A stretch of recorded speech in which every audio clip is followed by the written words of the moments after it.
Assalamualaikum warahmatullahi wabarakatuh. Alhamdulillahi rabbil alamin. Wa bihi nasta'in ala umuri dunya waddin. Salatu wassalamu ala asyrafil anbiya'i wal mursalin wa ala alihi wa sahbihi ajma'in. Subhanaka la ilma lana illa ma 'allamtana innaka antal alimul hakim. Rabbi shrah li sadri wa yassir li amri wahlul 'uqdatam min lisani yafqahu qawli, amma ba'd. Qala Allah subhanahu wa ta'ala fil Qur'anil 'azim. A'udzu billahi minasy syaithanir rajim. Bismillahirrahmanirrahim. Qul innal mauta alladzi tafirruna minhu fa innahu mulaqikum thumma turadduna ila 'alimil ghaibi wasyahadah wa yunabbi'ukum bima kuntum ta'malun. Sadaqallahul 'azim. Qala an-nabiy sallallahu alaihi wasallam, al-kayyisu man dana nafsahu wa 'amila lima ba'da al-maut, wal 'ajizu man atba'a nafsahu hawaha wa tamanna 'ala Allah. Atau kama qala sallallahu alaihi wasallam. Alhamdulillah, tuan-tuan yang dimuliakan Allah Subhanahu wa taala. Bersyukur kita pada Allah di ketika ini Allah masih lagi anugerahkan kita peluang, umur untuk kita mendekatkan diri kita lagi pada Allah. Dan umur kita ini pasti akan sampai pada penghujungnya. Kita semua akan mati. Kita sudah bersiap sedia ataupun belum, kita inginkan atau tidak, kematian pasti akan datang. Sebab itu saya suka ulangkan ayat yang saya bacakan tadi. Qul innal mautal ladzi tafirruna minhu fa innahu mulaqikum. Katakanlah, sesungguhnya kematian yang engkau mahu lari darinya, sesungguhnya kematian itu adalah perkara yang pasti kamu akan temui. Kematian itu di hadapan kamu. Kita nak lari macam mana pun dari kematian, kematian di depan kita. Kita ibarat menunggu giliran untuk mati. Kita beratur menunggu giliran untuk mati. Kita semua akan bertemu Allah Subhanahu wa taala membawa amal. Jadi kesempatan umur yang Allah beri ini, inilah peluang, inilah modal untuk kita mencari keselamatan di akhirat. Maka disebabkan itu, apabila kita diberi kesempatan dapat laksanakan amalan, laksanakan perintah Allah, maka itulah sebenarnya nikmat yang paling bernilai, nikmat yang cukup berharga, kesempatan untuk beramal. Umur kita ketika itu dalam ketaatan kepada Allah, itulah anugerah yang hebat sebenarnya, melebihi nikmat-nikmat yang lain. Maka setiap kali kita lepas dapat tunaikan amal, seharusnya kita rasa syukur. Bukan sekadar lepas kita solat ini, apa-apa amal dalam seharian kita, lepas kita dapat tunaikan amal, kita rasa gembira, rasa syukur. Dan itu juga tanda iman. Tanda iman ialah bila seorang tu dia dapat laksanakan amal, hati dia gembira. Hatinya gembira bila dapat laksanakan amal. Bila dia terbuat dosa, dia rasa gundah gulana, rasa tak tenang. Dia mesti nak bertaubat. Itu tanda orang beriman. Baik. Kita pada malam ni sambung lagi pengajian kitab Al-Arba'in An-Nawawiyah, hadis 40 yang dihimpunkan oleh Imam Nawawi. Pada malam ini kita sampai kepada hadis yang ke-34, Al-hadisu ar-rabi'u was-salasun. Hadis yang ke-34. Hadis ini berkaitan sekitar apa? Izalatul munkari faridatun islamiyatun. Sekitar perbincangan berkenaan menghilangkan kemungkaran adalah kefarduan. Kefarduan dalam agama. Menghilangkan, membasmi kemungkaran. Baik, kita lihat hadisnya. Hadisnya hadis yang cukup masyhur.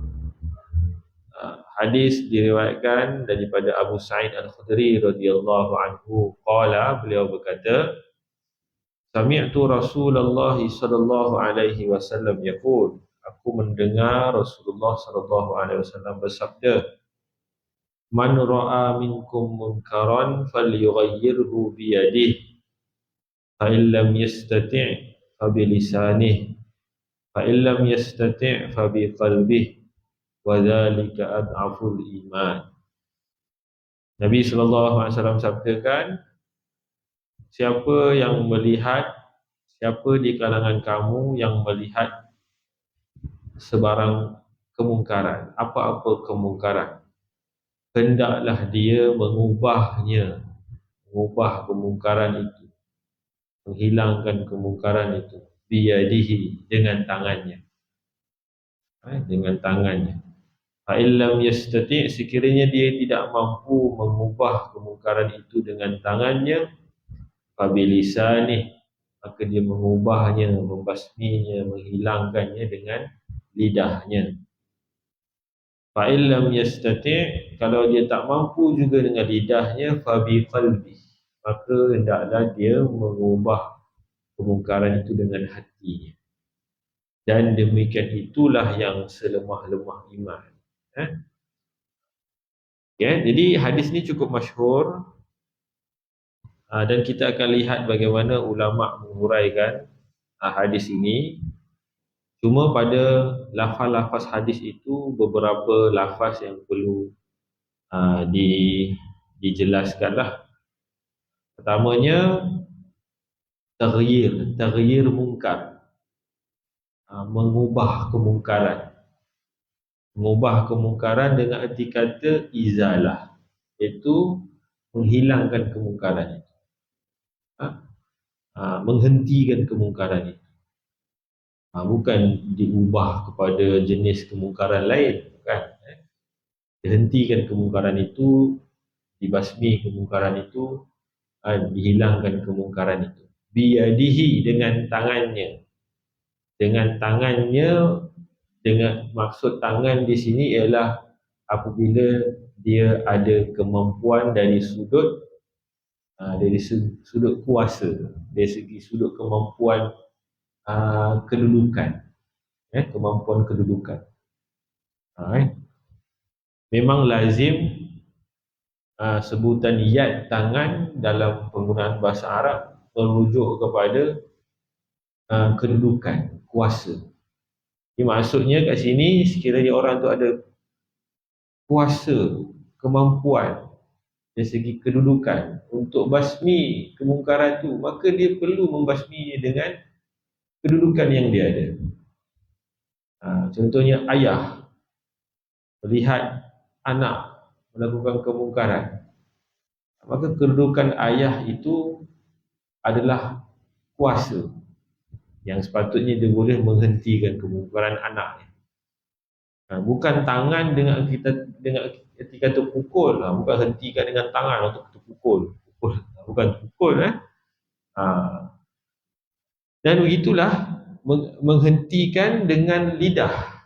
Dengan lidah bukan makna kita menjelirkan lidah, bukan. Menghentikan dengan lidah dengan arti kata kita cuba menghentikan dengan ucapan. Mungkin kita tak ada kedudukan yang dengan kedudukan itu kita dapat hentikan, tapi kita boleh bercakap, bercakap, menyampaikan ucapan, menyampaikan nasihat, menyampaikan kata-kata yang boleh menghentikan kemungkaran itu, maka perlu disampaikan dengan kata-kata. Kan?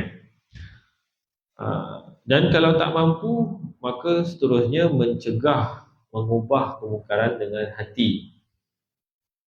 Maksud mengubah, mencegah kemungkaran dengan hati ialah hati tidak menyukai kemungkaran itu, hati tidak redha kemungkaran itu, dan hati mahu kemungkaran itu segera dihilangkan Allah. Itu maksud cegah dengan hati. Bukan sekadar kita tak suka kepada kemungkaran tu, bahawa kita ada keinginan kemungkaran tu hilang. Itulah mencegah dengan hati, dan itulah tahap iman yang terendah sekali apabila berhadapan kemungkaran. Maknanya mencegah dengan hati ini adalah kewajipan, tahap terendah. Maka dia kewajipan semua orang yang mukallaf. Semua orang yang mukallaf mesti ada dalam hati dia melihat kemungkaran, membenci kemungkaran. Lihat kemungkaran, inginkan kemungkaran itu hilang. Kalau di dalam hati seorang mukallaf, kita semua melihat kemungkaran, tidak ada apa-apa rasa benci terhadap kemungkaran, maka yang bermasalah ialah iman. Iman orang itu bermasalah. Okey. Jadi hadis ini hadis yang cukup masyhur dan hadis yang amat penting dalam terbentuknya masyarakat Islam. Islam ini, agama Islam ini, dia agama yang hidup bersama. Maka di situ ada tuntutan nasihat menasihati, ada tuntutan mengajak kepada kebaikan, ada tuntutan cegah kemungkaran. Imam Nawawi mengatakan, wa'lam anna hadzal bab a'ni babal amri bil ma'ruf wan nahyi 'anil munkar babun 'azimun bihi qiwamul amri wa milakihi wa idza kasura al khabasu 'ammal iqabu salihah wat talihah. Imam Nawawi mengatakan bab ini, perbincangan ini adalah perbincangan yang sangat penting. Amar ma'ruf nahi munkar ini perbincangan yang sangat penting, yang menjadi asas kepada segala urusan dan menjadi tonggak kepada segala urusan. Kerana apabila keburukan kasura, bermaharajalela, menjadi banyak keburukan, maka siksaan Allah, azab Allah, iqab Allah akan mengenai secara umum kepada orang yang soleh pun akan kena, pada orang yang soleh, yang tak soleh pun akan kena. Maka sebab itu bila iqab Allah kena dekat semua, yang soleh pun akan kena, yang tak soleh pun kena, maka bagaimana nak mengangkat, nak menyekat iqab Allah itu? Ialah dengan mengubah kemungkaran, menghentikan kemungkaran. Barulah iqab Allah, siksaan Allah tidak terkena kepada semua orang. Walau bagaimanapun Allah menyebut dalam Quran, azab Allah ini dia tidak kena kepada orang yang muslih. Itu beza dia, muslih. Muslih ni Allah sebut wa ahluha muslihun. Ayat dia saya tak berapa ingat, tapi akhirnya wa ahluha muslihun. Allah tidak akan mengazab mana-mana kampung sedangkan dalam kampung itu ada yang muslih. Muslih.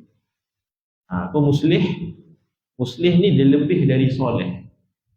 Kalau soleh tadi tu dia mentaati perintah Allah, dia membawa agama dalam kehidupan dia dia menjaga agama dalam kehidupan dia, itu soleh.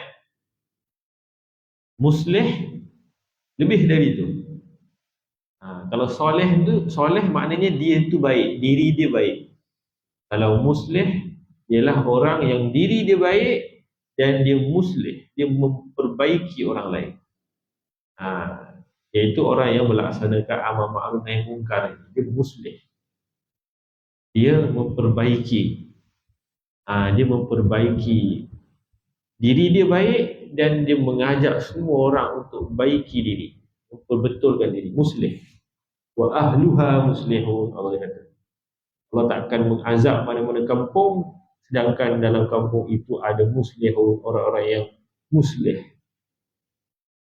Jadi bila azab turun boleh kena dekat orang soleh. Hadis pun akan ada menyebut perkara tu.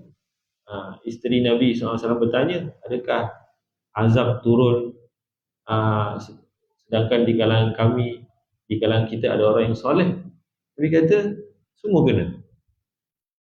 Azab datang semua kena. Yang soleh kena, yang tak soleh pun kena. Tetapi yang akan Allah selamatkan ialah muslih. Sebab itu menjadi sunnatullah dalam kisah-kisah Nabi terdahulu.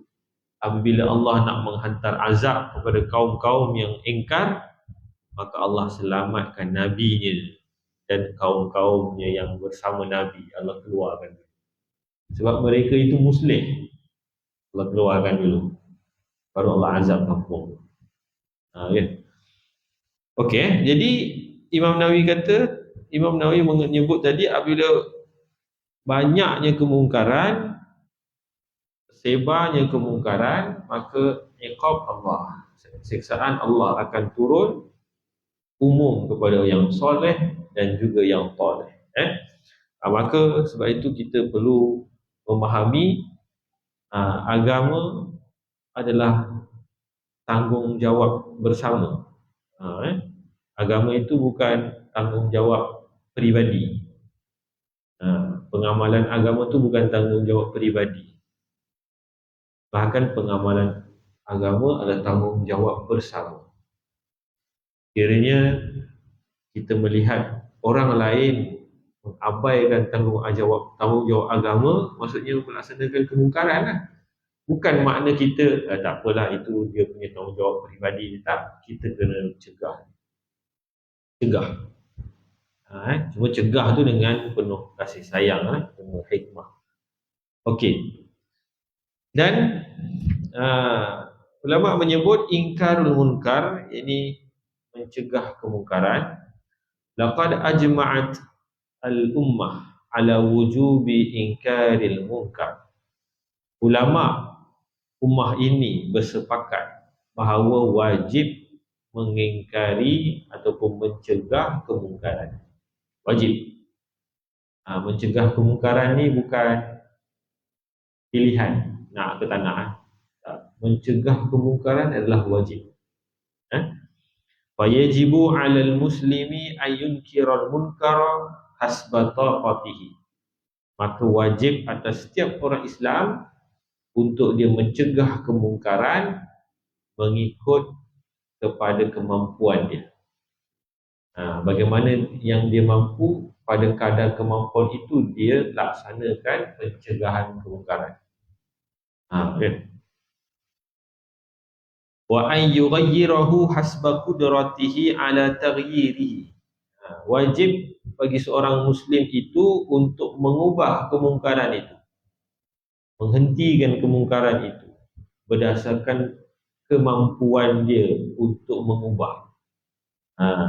Bil fi'li awil qawli, sama ada dengan perbuatan ataupun dengan ucapan, biyadihi aw bilisanihi aw biqalbihi, sama ada dengan tangannya atau lisannya atau dengan hatinya. Jadi mencegah kemungkaran wajib.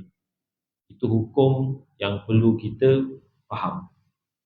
Ada kemungkaran wajib dicegah. Maksudnya kalau ada kemungkaran kita tak cegah, maknanya kita meninggalkan perkara yang wajib lah.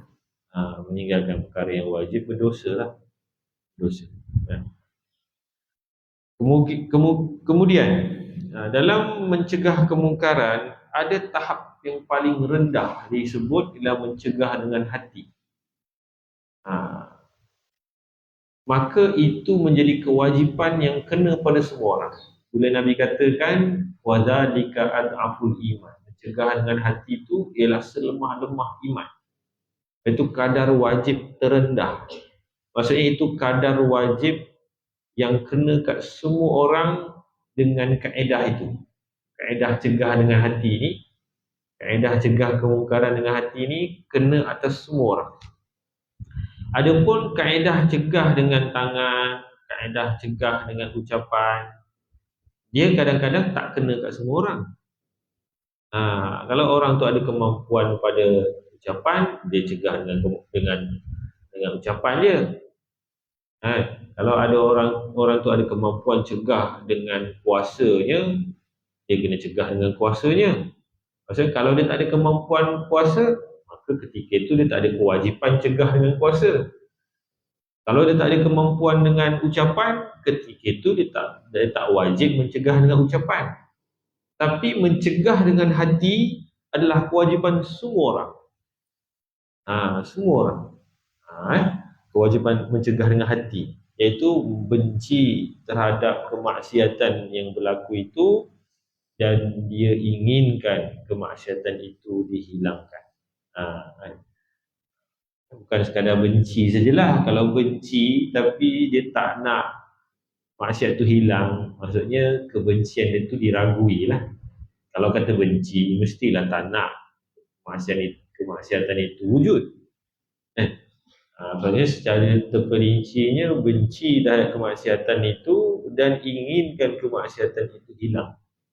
Itulah maksud mencegah dengan hati. Maka perasaan itu kena ada pada semua orang apabila melihat kemungkaran. Inkarul munkari fil qalbi minal furudil ainiyati allati yukallafu biha kullu muslimin. Mencegah kemungkaran dalam hati termasuk kefarduan yang fardu ain, yang dibebankan atas setiap orang Islam. Mencegah dengan hati ini memang fardu ain, atas semua orang kena. Wala tasqutu an ahadin fi halin minal ahwal. Tidak gugur kewajipan mencegah kemungkaran dengan hati ini, tak gugur dari sesiapa pun. Semua orang wajib mencegah dengan hati. Sebab itu paling rendah, mencegah dengan hati. Bila melihat kemungkaran, kena ada rasa benci terhadap kemungkaran itu. Bukan benci terhadap pelaku, benci terhadap kemungkaran itu dan inginkan kemungkaran itu hilang. Itu kewajipan tu.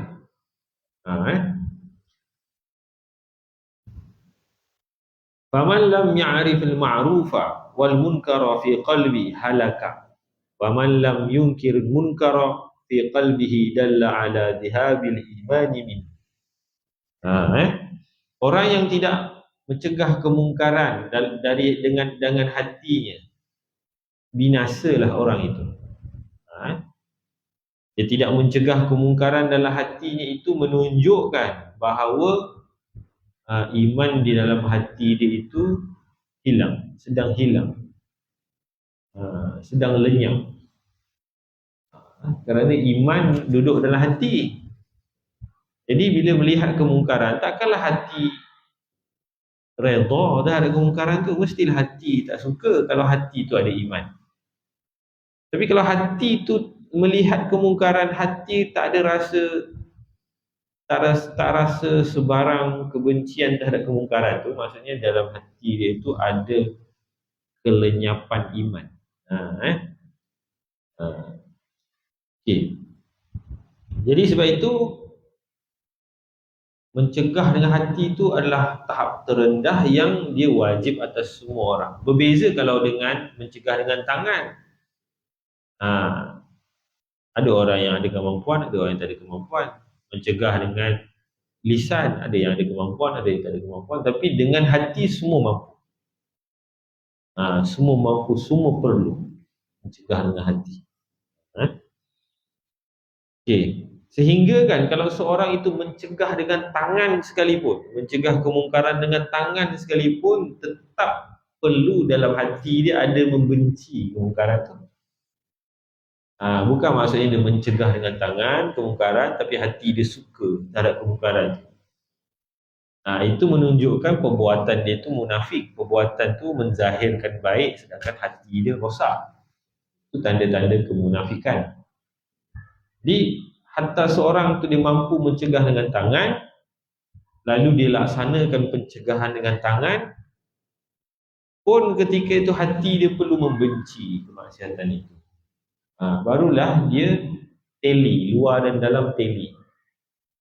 Itu sifat orang beriman. Sidik. Sifat sidik ni dia teli, luar dan dalam sama. Teli. Baru sidik. Kalau luar lain, dalam lain, itu munafik. Tapi kita tak tahulah urusan dalaman orang, kita tak tahu. Jadi yang perlu kita periksa dalaman kita sendirilah.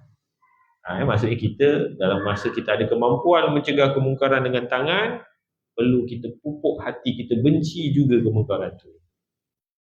Bukanlah maksudnya kita cegah dengan tangan tapi hati sebenarnya suka dengan kemungkaran tu, tapi orang dah tengok kita tak cegah, nanti apa orang cakap, kita cegah je lah, dia orang bercakap pula pasal kita. Tapi hati dia suka kemungkaran tu. Itu tindakan dia ada sifat kemunafikan. Kan? Okey. Begitu juga mencegah dengan mulut, dengan ucapan. Ketika mencegah dengan ucapan, hati membenci kemungkaran itu.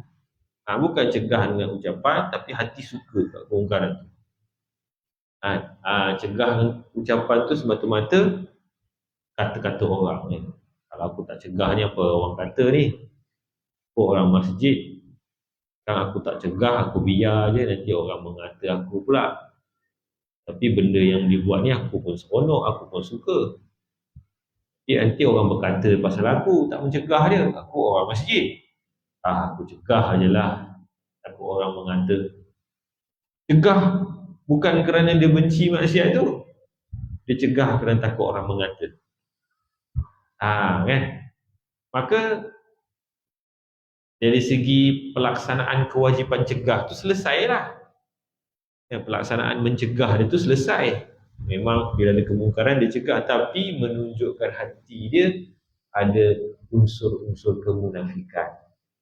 Kerana yang paling asas, yang paling wajib, yang wajibnya mengenai semua orang ialah benci dalam hati tu. Benci dalam hati tu yang wajib pada semua orang. Kan? Begitu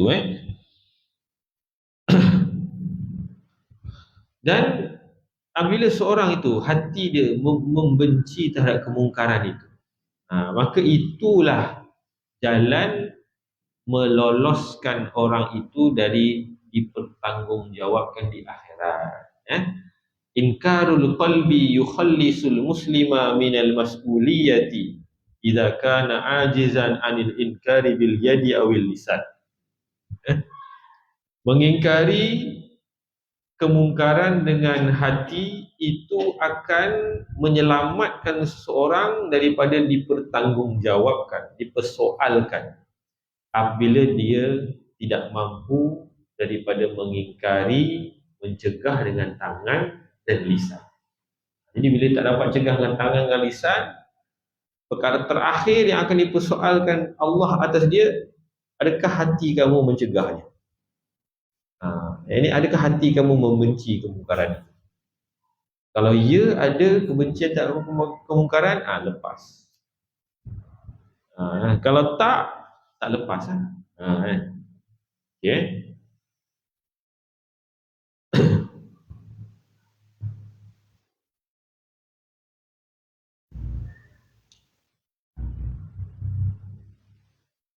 Qala Ibnu Mas'ud radhiyallahu anhu yushiku man 'asha minkum ay yara munkaran la yastati'u lahu ghaira an ya'lama Allahu min qalbihi annahu lahu karih. Hampir-hampir orang yang hidup di kalangan kamu ini akan melihat kemungkaran yang dia tidak mampu mencegah kemungkaran itu, cuma Allah mengetahui di dalam hatinya bahawa dia membenci kemungkaran. Itu sudah menjadi pelepasan terakhir. Dia melihat kemungkaran tapi dia tak ada kemampuan nak cegah, tapi Allah tahu hati dia membenci kemungkaran itu. Itu sudah jadi cukup jadi pelepasan dari kita ke akhirat. Maka kita bayangkan kalau orang tu melihat kemungkaran dan hati dia tak membenci, maka tak lepas dipersoalkan oleh Allah.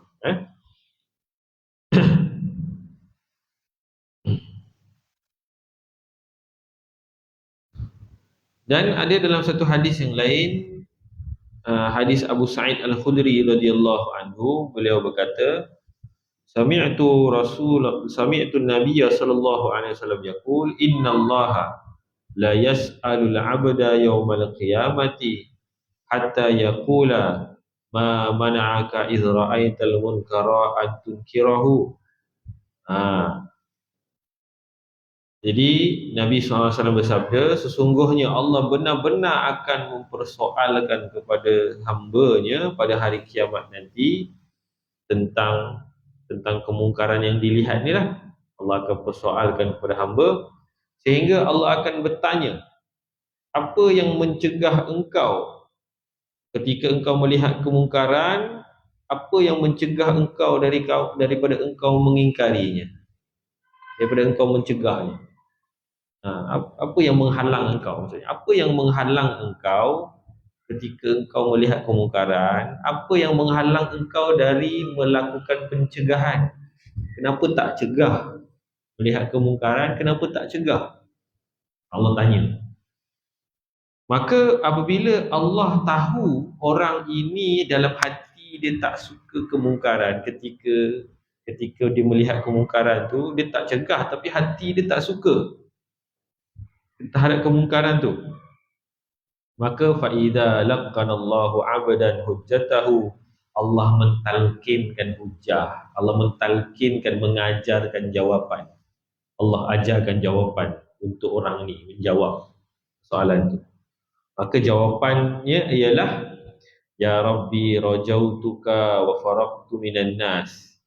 Maksud dia ialah, wahai Tuhanku, aku mengharapkan pengampunan dari Engkau dan kemaafan dari Engkau. Aku bimbang bahawa aku ditimpa kesusahan, kemudaratan dari orang ramai terhadap diriku dan terhadap hartaku. Jadi itu alasan dia tak cegah. Allah ilhamkan kepada dia supaya dia dapat menjawab. Kerana apa Allah ilhamkan seperti itu? Sebab orang ini hati dia benci kepada kemungkaran, maka dengan jawapan itu dia dapat selamat.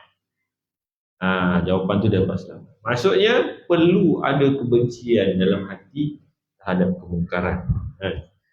Sehingga itulah jalan terakhir Allah selamatkan kita dari sebarang persoalan. Okay? Kemudian disebutkan sini ar-ridha bil khati'ah. Redha dengan kemaksiatan adalah kabirah, adalah dosa besar. Maka dia berkait rapat dengan satu lagi isu ataupun satu lagi hukum. Apabila hati tidak membenci kemungkaran yang dilihat, itu bererti hati redha terhadap kemaksiatan itu. Tak benci, maka sukalah. Dia mana ada neutral dia. Benci ke tak benci terhadap perbuatan ni, tak ada apa-apa perasaan lah. Tak ada. Kan? Dia mesti benci atau suka. Dia tak ada neutral. Mesti ada kecenderungan. Allah Maha mengetahui. Jadi dari segi hukum ialah bila seorang itu redha, yakni tidak membenci kemaksiatan, bererti dia telah lakukan dosa besar. Kerana kemaksiatan hukumnya mesti dibenci. Sebab itu fardu tadi kan, cegah dengan hati tu, maksudnya benci pada kemaksiatan tu di dalam hati. Itu dah fardu dah, wajib dah. Maka kalau orang tu dia redha dengan kemaksiatan, dia suka dengan kemaksiatan, makna dia apa? Dia telah melakukan larangan.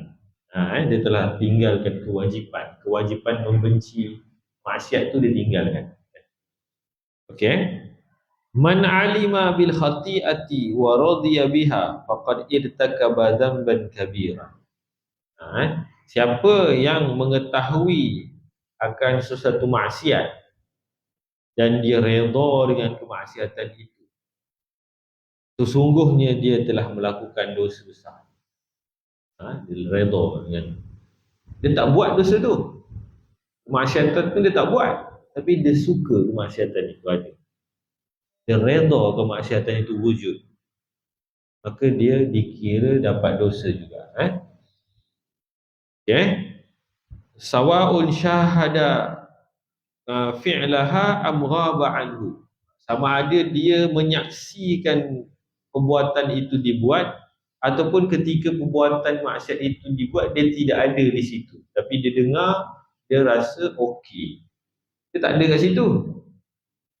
Kemaksiatan yang berlaku tu di satu tempat, dia tak ada kat situ, tapi dia dengar cerita ada perbuatan begini di situ, dia rasa okey lah tu, dia redha dengan kemaksiatan walaupun dia tak menyaksikan, tetap dia dikira melakukan dosa.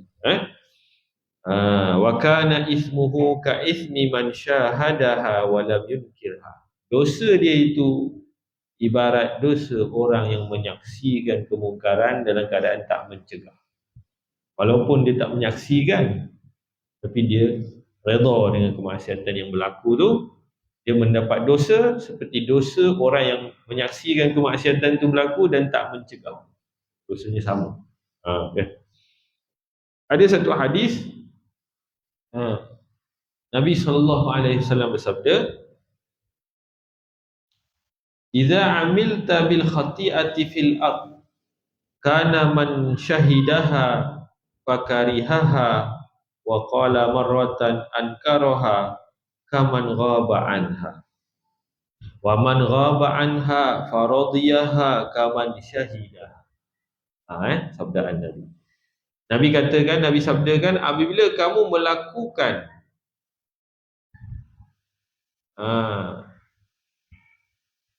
kamu kat sepatutnya idza umilat bil khati'ah, sepatutnya seperti itu. Apabila dikerjakan kemaksiatan di atas muka bumi, maka adalah orang yang menyaksikan kemaksiatan itu, lalu dia membenci kemaksiatan itu. Dalam riwayat yang lain, dia mengingkari, dia mengubah kemaksiatan itu, maka orang itu walaupun dia menyaksikan kemungkaran itu, tetapi dia dikira seperti orang yang tak ada di situ. Maksudnya apa? Dia tak terlibat sebarang dosa.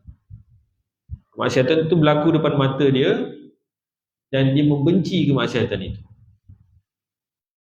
maka dia tidak terkena dosa, dia tidak ada perkongsian apa-apa dengan dosa yang berlaku tu, seperti orang yang tidak berada di situ. Seolah-olah dia macam tak ada berada di situ. Sebab apa? Dia lihat tapi dia benci, dia lihat tapi dia cegah. Berbeza orang yang apabila ada keburukan kemaksiatan yang berlaku di muka bumi, di mana-mana tempat, dia tidak ada di situ. Ghaba anha, dia tak ada kat situ. Faradiyaha, tapi dia redha kemaksiatan yang berlaku tu, yang dia tak berada di situ tu, kemaksiatan tu dia redha, dia suka, dia setuju. Maka dia sama seperti orang yang menyaksikan kemungkaran itu. Maksudnya apa? Dia mendapat dosa. Walaupun dia tak duduk kat situ, dapat dosa. Wadzalika li'anna ar-ridha bil khati'ati yafutu bihi inkarul qalbi. Kerana apa? Kerana redha dengan kemaksiatan, dia meluputkan pencegahan dari hati. Dia berlawan. Dia berlawanan. Kalau ada benci dalam hati, tak adalah redha dalam hati. Kalau ada redha dalam hati, tak ada benci dalam hati. Jadi bila seorang tu dia redha dengan kemaksiatan, maksudnya dia telah meninggalkan kewajipan membenci kemaksiatan itu. Kan? Okay, azan sekejap.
Baik,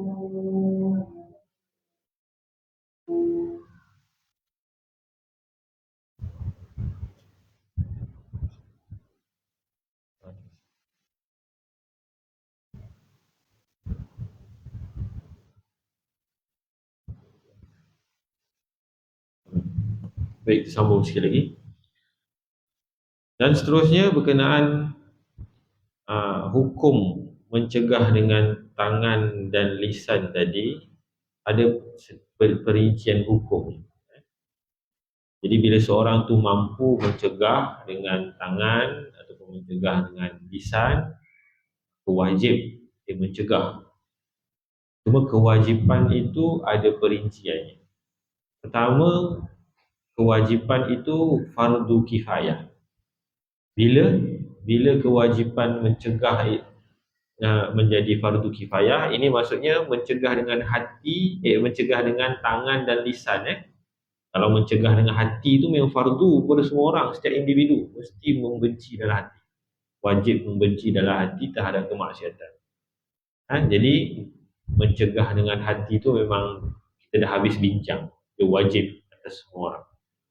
Sekarang ni mencegah dengan tangan dan lisan bagi yang mampu. Maka perincian dia ada dua. Satu, fardu kifayah. Bila fardu kifayah? Idza ra'al munkara aw alimahu aktsaru min wahidin minal muslimin wajaba inkaruhu wa taghyiruhu ala majmu'ihim fa idza qama bihi ba'duhum walau wahidan kafar wa saqata talabu 'anil baqin. Jadi apa? Apabila melihat kemungkaran itu ataupun mengetahui kewujudan kemungkaran itu diketahui, dilihat oleh ramai oleh orang Islam, ramai yang mengetahuinya, ramai yang melihatnya, maka kewajipan mengingkari dan kewajipan mengubah, mencegahnya itu terkena kepada majmuk keseluruhannya, dengan erti kata kalau ada salah seorang dari mereka menjalankan pencegahan, maka itu sudah memadai atas yang lain, sudah gugur tuntutan kewajipan itu atas yang lain. Tetapi kalau tak ada siapa pun yang buat pencegahan, maka dosa itu akan kena pada semua orang yang tahu, yang melihat. Itu maksud kewajipan melaksanakan amar ma'ruf nahi munkar dengan tangan dan lisan tadi atas hukum fardu kifayah. Bila ramai tahu, ramai tengok, seorang dah laksanakan pencegahan, dia dah memadai. Tak ada siapa yang cegah, semua berdosa. Itu fardu kifayah. Dan pencegahan dengan tangan dan lisan ini juga ada hukumnya fardu ain. Kena dekat orang tu, kena pada diri, batang tubuh orang tertentu. Fardu ain. Bila yang melihat kemungkaran itu ataupun yang mengetahui kemungkaran itu hanya dia seorang. Dia seorang je yang tahu. Orang lain tak tahu. Dia seorang je tahu kemungkaran ni ada. Dia seorang je yang melihat kemungkaran ni wujud. Dan dia mampu.